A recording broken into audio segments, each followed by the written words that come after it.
Morning students, DSCN international senior secondary school Begur के online classes में आपका हार्दिक अभिनंदन।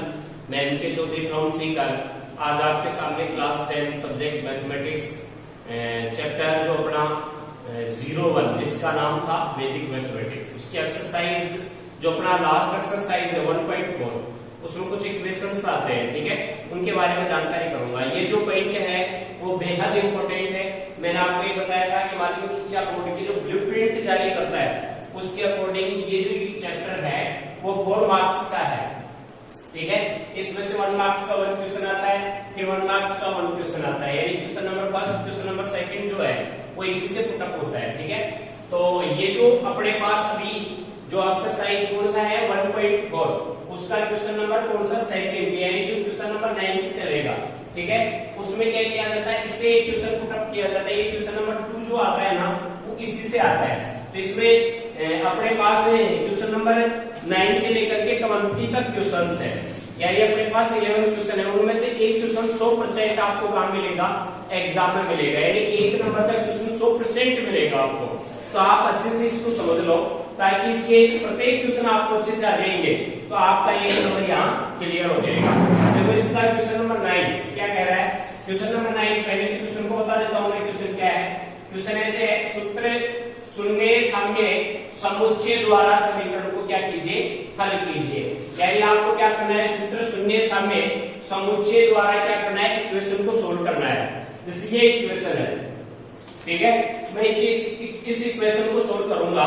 एक इक्वेशन अपने पास ये है a into x minus 1 plus b into x minus 1 is equal c into x minus 1, और वो क्या है d into x minus 1।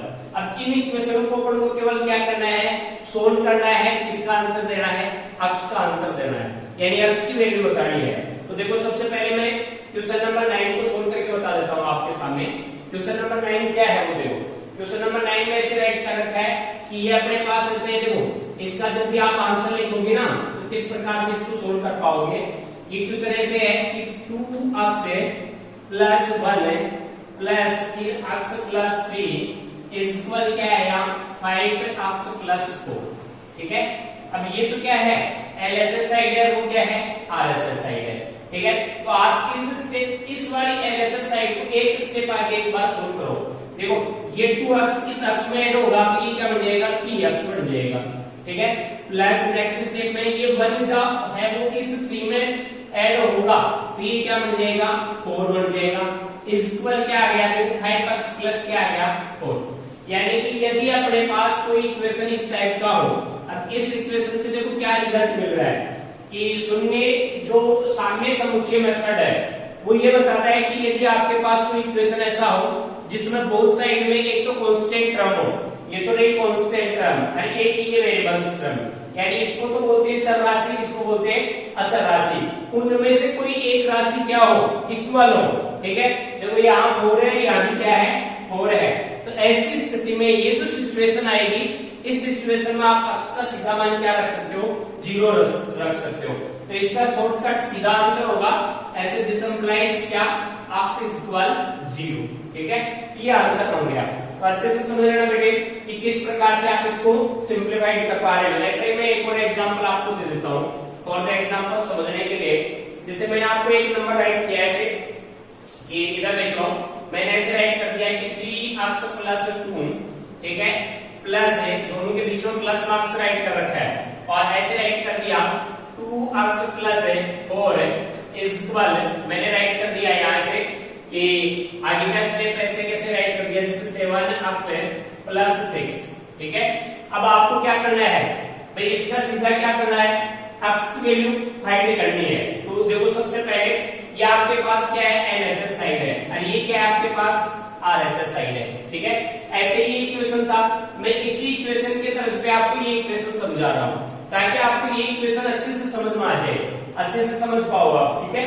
अब देखो आप सबसे पहले देखना कि ये तो आपके पास जो ब्रैकेट्स हैं उनके बीच में कौन सा ऑपरेशन है, प्लस ऑपरेशन है, ठीक है। इसका मतलब आपको क्या करना है, इस राशि में आप इस राशि को ऐड कर दो, यानी वेरिएबल्स में वेरिएबल्स को ऐड करोगे।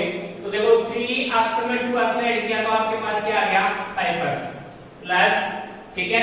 नेक्स्ट स्टेप में आप क्या करोगे, कांस्टेंट को ऐड कर दो, ठीक है।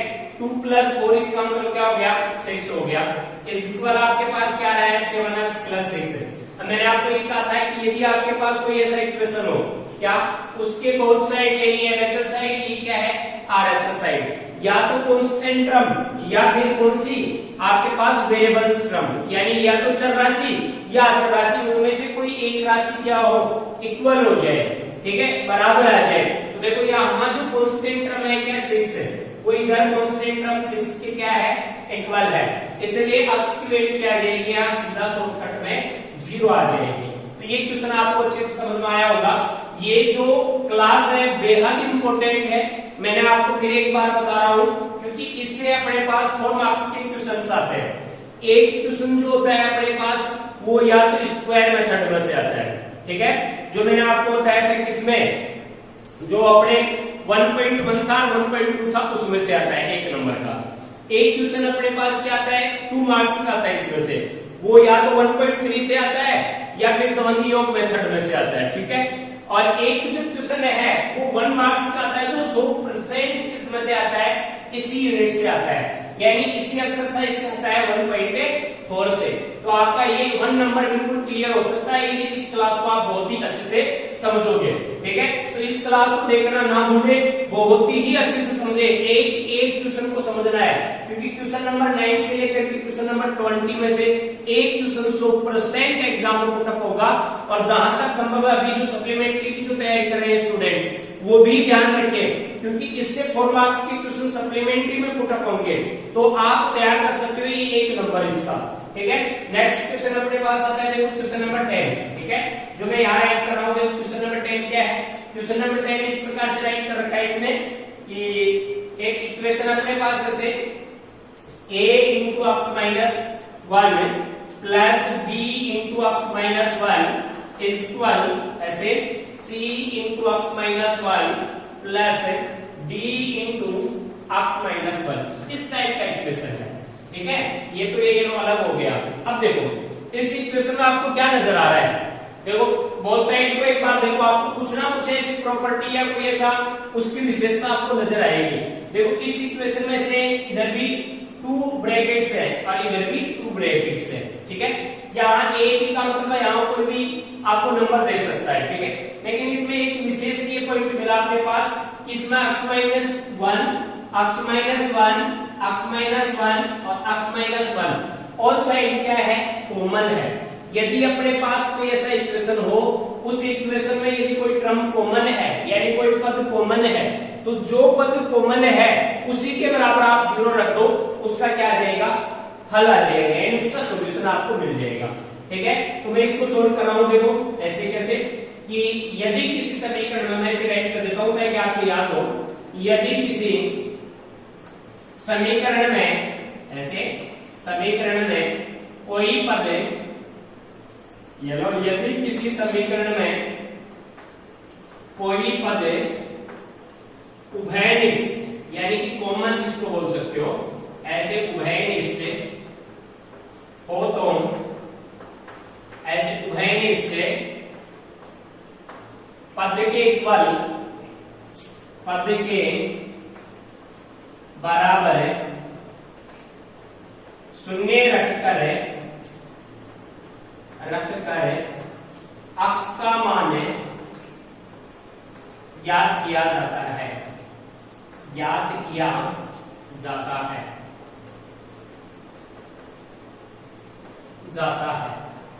ये, ठीक है।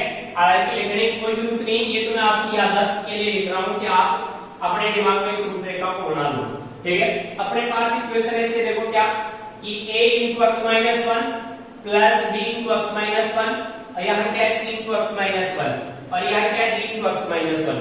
तो आपके पास कोई ऐसा इक्वेशन हो यानी कोई ऐसा समीकरण हो जिसमें कोई पद क्या है कॉमन है, देखिएगा दोनों तरफ x - 1 क्या है कॉमन है, तो जो पद कॉमन हो उसी पद के बराबर आप क्या कर दो 0 रख दो, ठीक है। सीधा आपको क्या आ जाएगा x का मान आ जाएगा, सोल्व करने की जरूरत ही नहीं। तो देखो यहाँ कॉमन पद क्या था x माइनस 1 इसी के बराबर मैंने क्या कर दिया, 0 रख दिया। ठीक है, 0 रख देंगे तो दिस इंप्लाइज इसका आंसर क्या मिला, x इक्वल 1 आ गया। ठीक है, तो ये अपने पास इसका क्या मिल गया, आंसर मिल गया। तो x इक्वल 1 इसका आंसर हो गया। नेक्स्ट क्वेश्चन देखो, क्वेश्चन नंबर अपने पास 11।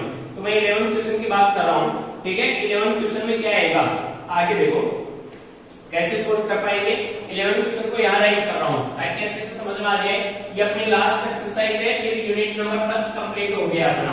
ठीक है, नेक्स्ट अपना यूनिट चलेगा यूनिट नंबर सेकंड। ठीक है, देखो अब क्वेश्चन नंबर 11, इसके बारे में मैं आपको थोड़ी सी जानकारी दे दूं। 11वां क्वेश्चन है उसके बारे में।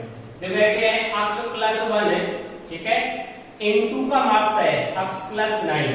ठीक है, इस इक्वल ऐसे दे रखा है, देखो x प्लस 3 और यहाँ दे रखा है x प्लस 3। ठीक है, अब अपन को क्या करना है, इसको सोल्व करना है क्वेश्चन नंबर 11 को। तो किस प्रकार से इसको सोल्व कर पाएंगे वो देखो आप अच्छे से। देखो सबसे पहले तो इस इक्वेशन में आपको क्या विशेषता दे रखी है, यानी इसकी क्या कंडीशंस है। देखो पहले ये LHS साइड है, ये क्या है, RHS साइड है, बोथ साइड से है भाई। यहाँ तो LHS साइड की है इसकी और RHS साइड इसकी है। ठीक है, अब इस इक्वेशन में क्या है, दोनों ब्रैकेट, दो ब्रैकेट्स हैं, उनके बीच किसका सिंबल है, प्रोडक्ट, यानी कि मल्टीप्लाई करवाना है। ठीक है, तो देखो आप मल्टीप्लाई कराओ, यहाँ x को x से मल्टीप्लाई कराऊंगा एक तरफ पे तो x स्क्वायर की टर्म आएगी। बट यहाँ क्या करूंगा मैं, यदि 1 को 9 से मल्टीप्लाई कराऊंगा तो क्या आ जाएगा, 9 आ जाएगा। यानी अचर पद क्या मिला, यहाँ 9 मिला, कांस्टेंट टर्म। और यहाँ मैं 3 को 3 से मल्टीप्लाई कराऊंगा तो कांस्टेंट टर्म क्या आ जाएगी, 9 आ जाएगी। तो बोथ साइड क्या है, कांस्टेंट टर्म इक्वल है। तो ऐसे लिखेंगे कि दोनों तरफ है, दोनों पक्षों में अचर पद समान है, अतः क्या प्राप्त होगा, x इक्वल 0 प्राप्त होगा। तो x की वैल्यू क्या आ जाएगी बेटे, 0 आ जाएगी। ठीक है, तो ये अच्छे से समझ लेना बेटे। यदि आपके पास कोई इक्वेशन ऐसा हो जिस इक्वेशन में या तो x की टर्म या फिर कांस्टेंट टर्म, तो देखो यहाँ आप x को x से मल्टीप्लाई कराओगे x स्क्वायर आएगा, बट यहाँ भी आप x से मल्टीप्लाई कराओगे x स्क्वायर आ जाएगा, बट x की टर्म भी आएगी तो x की टर्म अलग अलग आएगी।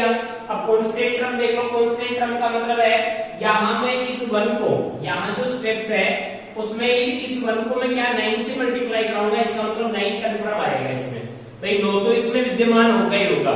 ठीक है, ऐसे ही इस 3 को 3 से मल्टीप्लाई कराऊंगा तो भी 9 आएगा। इसका मतलब इसका सही अर्थ क्या है, यदि किसी टर्म में, मैंने आपको अभी बताया था स्टार्टिंग क्वेश्चन में कि या तो कांस्टेंट टर्म या फिर कौन सी वेरिएबल्स टर्म्स, यानी कि 84 या फिर 84 दोनों में से एक टर्म क्या आ जाए, बोथ साइड में इक्वल आ जाए, बराबर आ जाए, तो आप सीधा x की वैल्यू क्या रख सकते हो, 0 रख सकते हो। तो सीधा आंसर आ गया x इक्वल 0।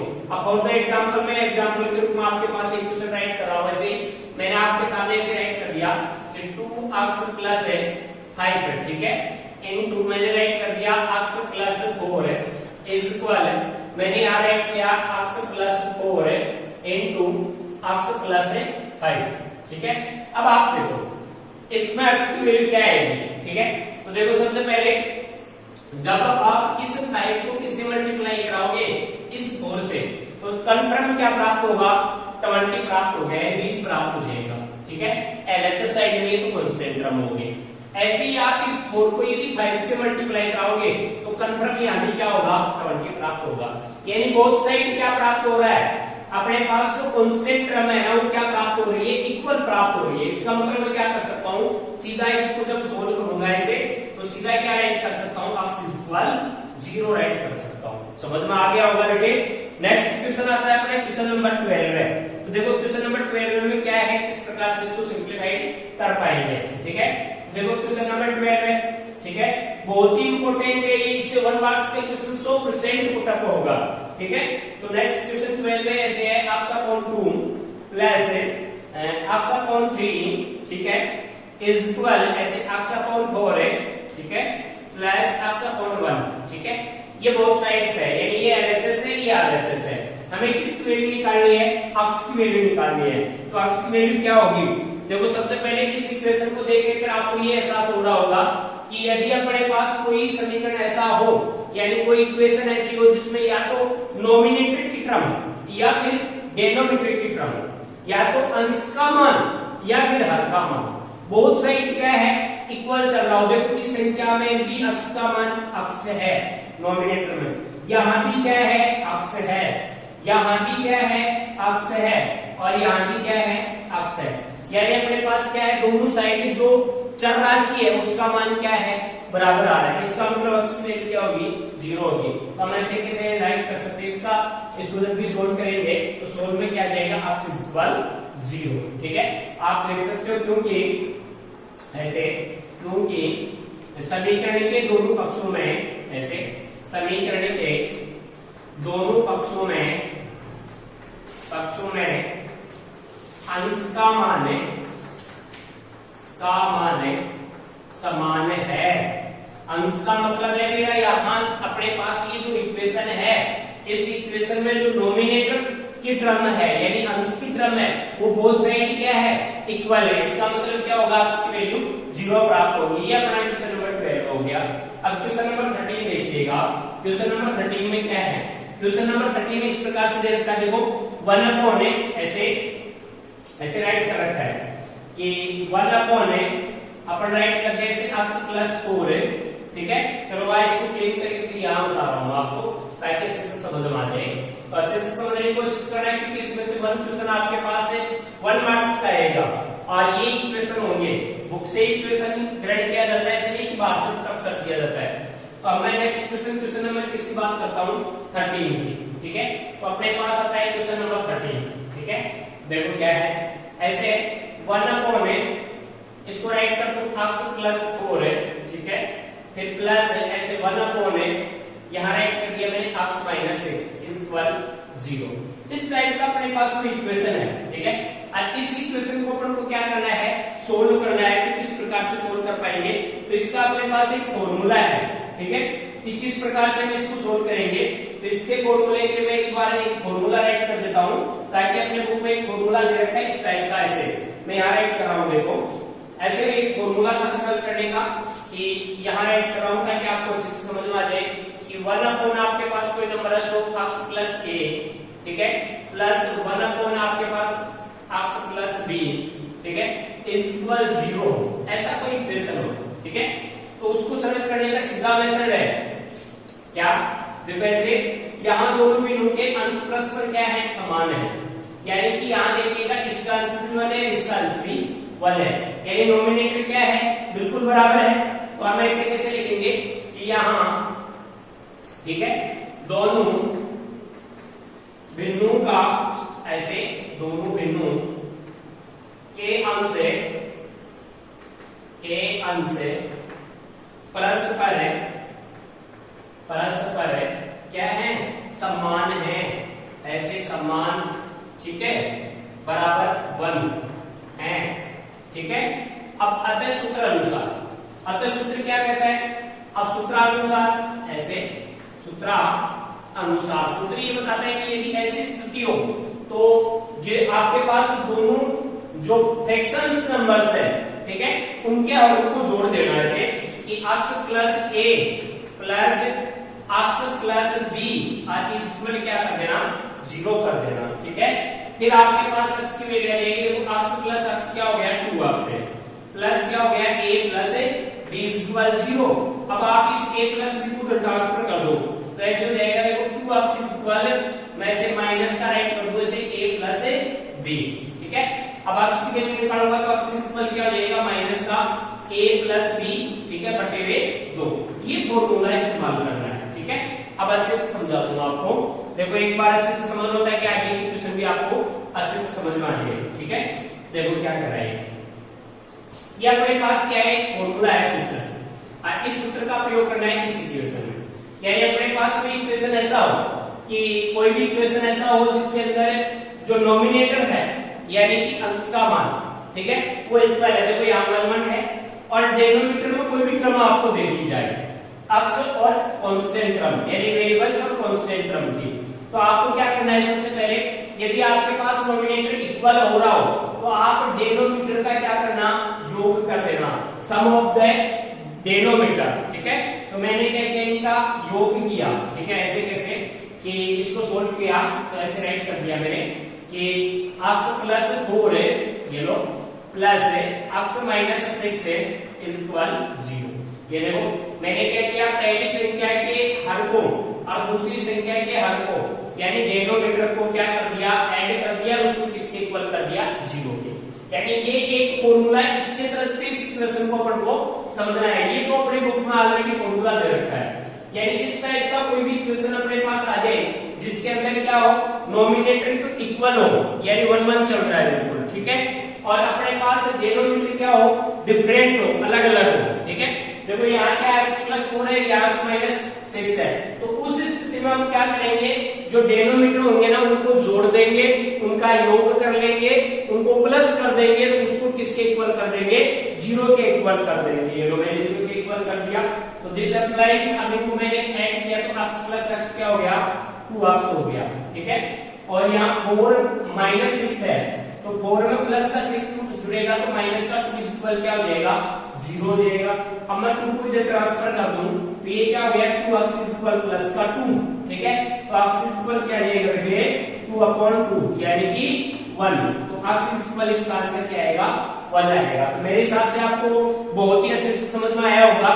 फिर भी यदि आपको किसी प्रकार की प्रॉब्लम हो रही है, किसी टाइप का मैं एक और एग्जांपल ले लेता हूं ताकि आपको अच्छे से समझ में आ जाए, ठीक है। देखो नेक्स्ट एग्जांपल है अपने पास इसी टाइप का 14 एग्जांपल, ये मैं आपको बता देता हूं, यहां बता रहा हूं, चलो इसको मैं सिंप्लीफाइड कर देता हूं, ठीक है, ये लो क्लियर। अब देखो आगे 14 एग्जांपल क्या है, 14 एग्जांपल में इस प्रकार से पुटअप किया गया है कि 5 है ऐसे 3x प्लस 2, ठीक है, और फिर प्लस मार्क्स है, फिर ऐसे राइट किया हुआ 5 है ऐसे 2x प्लस 8 है, ठीक है, और इक्वल 0, ठीक है, ये अपने पास है। अब हम क्या करेंगे, इसको सोल्व करेंगे, तो इसको सोल्व करने पर अपने पास क्या प्राप्त होगा, x की वैल्यू फाइंड करनी है अपन को। तो अभी मैंने आपको बताया था, देखो सेम इसी तरह से हो गया कि अपने पास कोई इक्वेशन ऐसा हो जिसमें नोमिनेटर यानी कि अंश का मान, देखो मैं लिखा हुआ है यहाँ दोनों बिंदु के अंश परस्पर समान है। अभी यहाँ तो क्या था, 1-1 था, बट यहाँ क्या है, 5-5 है, ठीक है, तो उससे कोई फर्क नहीं पड़ता, चाहे 1-1 हो चाहे 5-5 हो, बट शर्त ये है कि उनके नोमिनेटर क्या होनी चाहिए, इक्वल हो जानी चाहिए। तो ये तो इक्वल है ऑलरेडी, तो उस कंडीशन में हम क्या करेंगे, ये जो डिनोमिनेटर है ना उनको क्या कर देंगे, जोड़ देंगे, यानी सम कर लेंगे उनका। तो ये लो ऐसे कैसे मैं लिखूंगा, सॉल्व भाई 3x प्लस 2, इसमें क्या करेंगे 2x प्लस 8 को ऐड कर दूंगा और किसके बराबर कर दूंगा, 0 के। क्यों किया ऐसा, क्योंकि इस इक्वेशन में यहां देखिएगा नोमिनेटर 5 डिनोमिनेटर 5, यानी अपने पास नोमिनेटर क्या आ जाए, इक्वल आ जाए, तो दोनों जो अपने पास फ्रैक्शंस नंबर्स हैं उनके डिनोमिनेटर को क्या कर देते हैं, ऐड कर देते हैं। तो इसका डिनोमिनेटर 3x प्लस 2 था, इसका 2x प्लस 8 था, मैंने दोनों को क्या कर दिया, ऐड कर दिया। देखो 3x प्लस 2x क्या हो गया, 5x प्लस 2 प्लस 8 क्या हो गया, 10 इक्वल 0 हो गया, ठीक है। नेक्स्ट देखो मैं x की वैल्यू निकालूंगा तो 10 को इधर ट्रांसफर करूंगा, तो ये ऐसे देगा 5x इक्वल माइनस का 10, ठीक है, तो x इक्वल क्या हो जाएगा बेटे, माइनस का 10/5 इक्वल माइनस का 2, ये इसका आंसर हो जाएगा।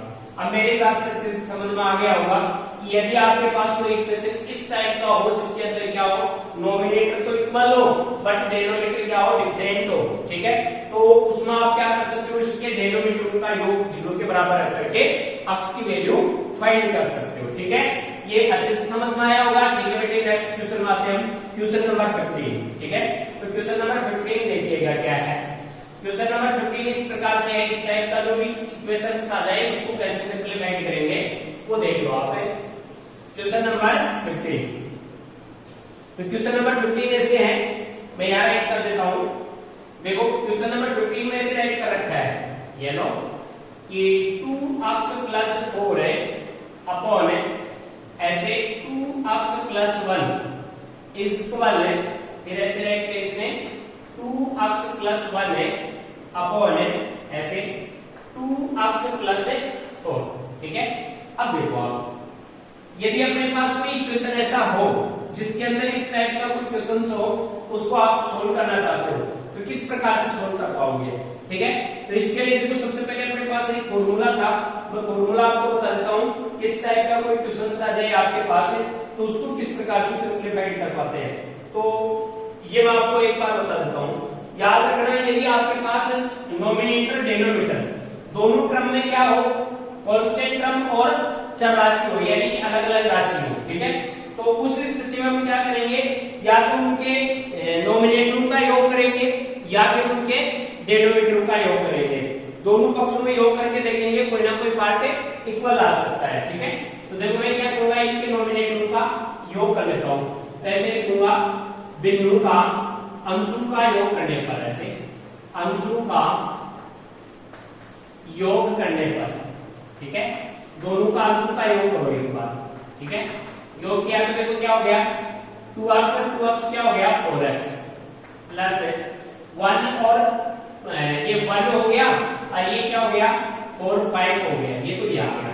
ऐसे ही इनका योग करो आप, हरों का योग करो, तो ऐसे लिखेंगे हरों का योग करने पर, ठीक है। अब देखो हरों का योग क्या प्राप्त हो रहा है, ऐसे 2x से 2x क्या हुआ 4x से, ठीक है। 1 + 4 क्या हुआ 5।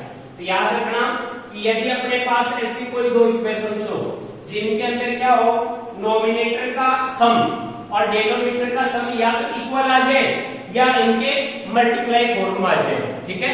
तो यदि इक्वल आ जाए तो इक्वल जो पार्ट होता है ना, कॉमन पार्ट, उसी के बराबर 0 रख के हम x की वैल्यू फाइंड कर लेते हैं। तो देखो इसी के बराबर 0 रख देता हूं मैं। This applies 4x + 5 = 0। तो 5 को इधर ट्रांसफर किया तो 4x इक्वल क्या गया -5 है, x इक्वल क्या हो गया बेटे -5/, और ये इसका आंसर होगा। इस टाइप का और मैं आपको क्वेश्चन दे देता हूं ताकि आप इजीली इसको सॉल्व कर पाओ, ठीक है। एक बार फिर से देख लो, अपने पास कोई इक्वेशन ऐसा हो जिस इक्वेशन के अंदर क्या हो, या तो नोमिनेटर का सम या डिनोमिनेटर का सम इक्वल हो सकता है या फिर इनका क्या मल्टीप्लाई प्रोडक्ट हो सकता है कोई, ठीक है। उस स्थिति में हम क्या करेंगे, उसी के इक्वल 0 रख देंगे। अब मल्टीप्लाई क्रम में यदि आता है दोनों में से कोई स्टेप्स तो आप कॉमन ले लेना, कॉमन लेने के बाद दोनों स्टेप्स जो इक्वल होगी उसके इक्वल आप 0 रख देना, उसी के बराबर 0 रख करके x का मान निकाल लेना, ओके। अब ऐसे ही हम बात करते हैं नेक्स्ट क्वेश्चन अपने पास, क्वेश्चन नंबर 16 के। भाई अब ये अपन चेक करके देखेंगे कि इसमें कौन सी प्रॉपर्टी अप्लाइड हो रही है। तो नेक्स्ट क्वेश्चन आता है अपने पास क्वेश्चन नंबर 16। तो 16 क्वेश्चन ऐसे है, देखिएगा एक बार, ये 16 क्वेश्चन यहां सॉल्व करके बता रहा हूं मैं। ऐसे 3x + 2 अपॉन ऐसे दिया ऐसे 5x + 7, ठीक है, इज इक्वल x + 1 है अपॉन ऐसे 3x - 1, ठीक है। अब देखिएगा सेम इसी टाइप का है, बोथ साइड में क्या है भाई इक्वेशन है, नोमिनेटर भी इक्वेशन के क्रम में है, डिनोमिनेटर भी इक्वेशन के क्रम में है। तो या तो ऐसे करो, नोमिनेटर को क्या कर दो सम कर दो और डिनोमिनेटर का सम करके देख लो, कोई टर्म कॉमन आती है तो उसी के इक्वल 0 कर दो। ऐसा नहीं होता है तो आप नोमिनेटर और डिनोमिनेटर का क्या करो अंतर करो, उनको उठा लो। तो देखो मैं ऐड करके देख रहा हूं, यहाँ 3x और x क्या हो गया 4x, ठीक है, और ये क्या हो गया 3 हो गया, यानी नोमिनेटर का जो सम होता है ना वो तो ऐसे आ गया देखो 4x + 3। अब डिनोमिनेटर को चेक करता हूं मैं, देखो डिनोमिनेटर को चेक करूंगा तो ये तो क्या है 5x है और ये 3x क्या हो गया 8x, ठीक है, और ये 7 है, ये -1 तो प्लस का 6 है। अब इसमें कुछ कॉमन आ रहा है क्या 2, तो 2 कॉमन लेते ऐसे हो गया देखो 4x + 3, यानी क्या हो गया डिनोमिनेटर का सम और नोमिनेटर का सम क्या है इक्वल आ रहा है, इसमें भी कॉमन टर्म आ रही है, तो इजीली इस तरीके से हम सोल्व कर लेंगे। तो ऐसे लिखेंगे सम ऑफ द नोमिनेटर, ठीक है, ऑफ दिस फ्रैक्शंस, ठीक है, तो यानी अंशों का, ऐसे अंशों का योग, ठीक है। तो आप अंशों का योग कर लो, अंशों का मतलब सम ऑफ द नोमिनेटर्स, यानी इन नोमिनेटर्स को आप क्या कर लो जोड़ दो। तो जोड़ा तो देखो क्या प्राप्त हुआ आपके पास से 3x + 2 प्लस क्या हो गया x + 1, ठीक है। तो इनका सम तो ऐसे आया देखो 3x में आपने 1x को ऐड किया तो 4x है और ये क्या हो गया प्लस में 3, ये तो हो गया आपके पास है नोमिनेटर्स का sum of the numerators of this fractions, ठीक है। नेक्स्ट स्टेप में देखो हरों का योग निकालने से, हरों का योग, ठीक है, इसको हम बोलेंगे क्या sum of the denominator of this fractions, ठीक है, इज इक्वल, देखो ऐसे 5x plus 7 plus 3x minus 1, ठीक है।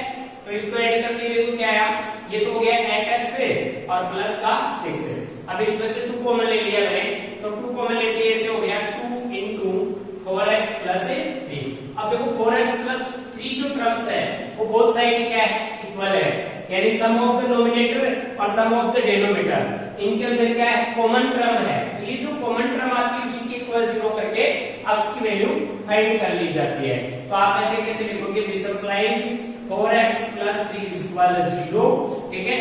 तो 4x इज इक्वल क्या हो जाएगा, माइनस का 3, this implies x is equal क्या हो जाएगा, माइनस का 3 अपॉन, और ये अपने पास आंसर आ जाएगा 16 का, ठीक है। तो सेम इसी तरह से ये क्वेश्चन है, अच्छे से समझ में आया होगा। नेक्स्ट क्वेश्चन देखिएगा, क्वेश्चन नंबर 17, ठीक है। अब देखो क्वेश्चन नंबर 17 भी इसी तरह से है, पहले हमने इस प्रकार से सोल्व किया, सेम इसी टाइप का है। तो मैं यहाँ राइट कर देता हूँ एक बार, ताकि आपको अच्छे से समझ में आ जाए, ठीक है। देखो क्वेश्चन नंबर 17 का पार्ट्स क्या है। 17 क्वेश्चन ऐसे है अपने पास, ऐसे कि 5x है प्लस 7 अपॉन ऐसे 2x प्लस 1 इज इक्वल ऐसे x प्लस 1 अपॉन 3x, ठीक है, प्लस 5। सेम इसी तरह पे है, आप क्या करके देखोगे, एक बार मैं आपको हिंट दे देता हूं, नोमिनेटर्स का सम करोगे, ठीक है। तो देखो क्या है, x प्लस 5x यानी क्या हो गया 6x प्लस 7 और 1 क्या हो गया 8, ये 3 आ गया। ऐसे डिनोमिनेटर का सम करोगे, ये क्या आ रहा है 5x है और ये क्या आ रहा है प्लस में 6, यानी इक्वल नहीं आ रहा, कोई टर्म कॉमन भी नहीं आ रही। ऐसी स्थिति में आप क्या करोगे, या तो नोमिनेटर डिनोमिनेटर का क्या करना, अंतर कर लेना।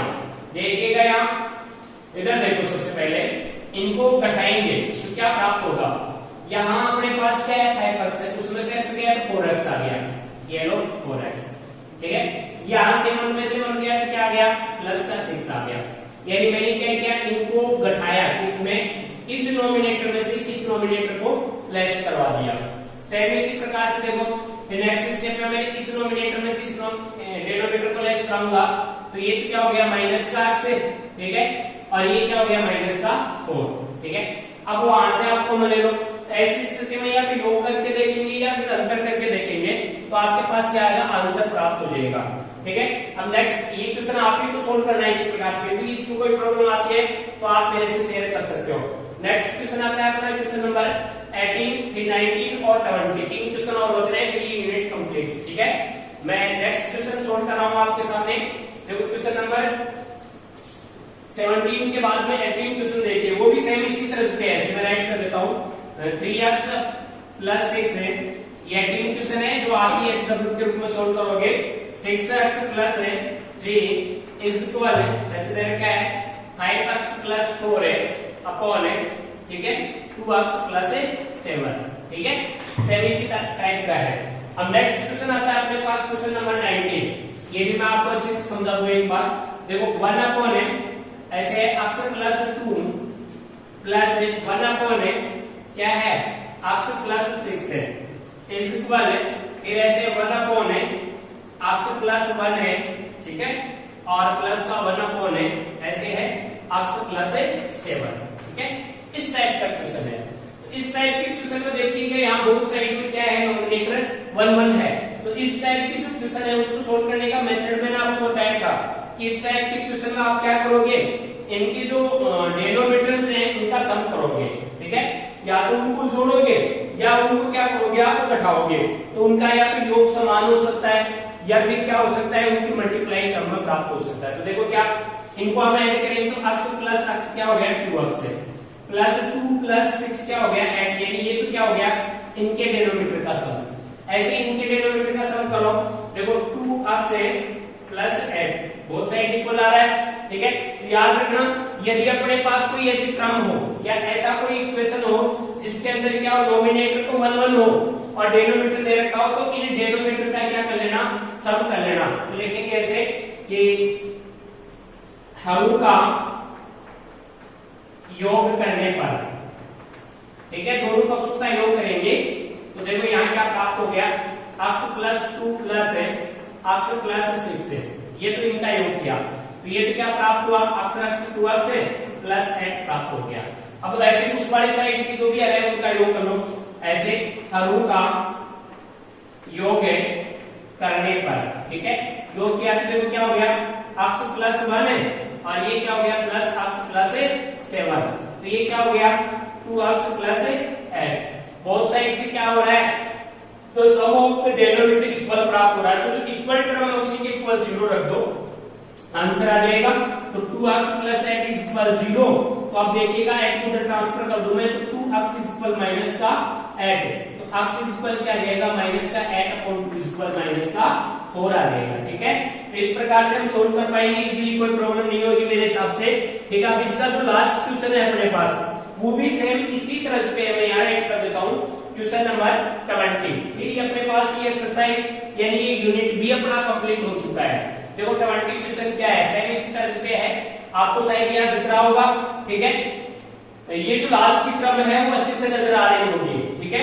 नेक्स्ट कैसे देखो 1 अपॉन अक्ष माइनस 4 है, ठीक है, प्लस है 1 अपॉन ऐसे है अक्ष माइनस 6 है, ठीक है, इक्वल है 1 अपॉन ये क्या है अक्ष माइनस 2, ठीक है, प्लस 1 अपॉन ये है जैसे अक्ष माइनस 8, से इसी तरह से है। मैं इसको थोड़ा और समझा दूं ताकि क्लियर हो जाए, ठीक है, इसको ये क्लियर कर देता हूं, ठीक है, अच्छे से समझना। देखो क्वेश्चन क्या कह रहा है, क्वेश्चन ये कह रहा है कि अपने पास बोथ साइड्स है LHS और RHS, बोथ साइड में नोमिनेटर क्या है 1 1 है, तो हम क्या करेंगे इसके डिनोमिनेटर का क्या करेंगे सम करेंगे, तो लिखेंगे ऐसे कैसे सोल्व करने का मेथड कि हरों का ऐसे हरों का योग करने पर ये लो यानी कि sum of the derivative of this fractions, ठीक है। तो अपने पास क्या प्राप्त हुआ देखिएगा अक्ष माइनस 4 है प्लस अक्ष माइनस 6 है, तो ये तो हो गया अक्ष 2 अक्ष है, ठीक है, और ये माइनस से क्या हो गया 10, ठीक है। नेक्स्ट स्टेप में देखो उधर वाली साइड वाले रूप का योग करो, आप ऐसे लिखेंगे हरों का योग करने पर, ठीक है, ये योग करेंगे तो अपने पास ऐसे रहेगा अक्ष माइनस 2 प्लस अक्ष माइनस 8 इज इक्वल, ये तो हो गया 2 अक्ष है और ये हो गया माइनस का 10, यानी बोथ साइड क्या आ रहा है इक्वल आ रहा है, तो इक्वल जो टर्म्स होती है या जो कॉमन टर्म्स होती है उसी के इक्वल हम क्या करेंगे 0 रखेंगे, तो 0 रखो ऐसे 2x minus 10 is equal 0, then क्या प्राप्त होगा this implies 2x is equal 10 हो जाएगा, तो x is equal 10/5 is equal 10/2 is equal 5 answer प्राप्त होगा, ठीक है। तो ये अपनी एक्सरसाइज 1.4 कंप्लीट हो चुकी। डियर स्टूडेंट्स, मेरे द्वारा दी गई जो क्लास है वो आपको बहुत ही अच्छे से समझ में आई होगी और मैं आशा करता हूं कि आगे जो नेक्स्ट क्लास आपको प्रोवाइड की जाएगी वो बहुत ही अच्छे से प्रोवाइड की जाएगी। इसके लिए सबसे पहले मैं अनुरोध करना चाहूंगा कि आप सभी स्टूडेंट्स हमारे साथ जो भी क्लास दी जाती है उसके साथ आप कंटिन्यू बने रहे तथा हमारे YouTube चैनल को सब्सक्राइब कीजिए, लाइक कीजिए और अपने अन्य फ्रेंड्स के साथ शेयर करना ना भूलें। थैंक यू, धन्यवाद।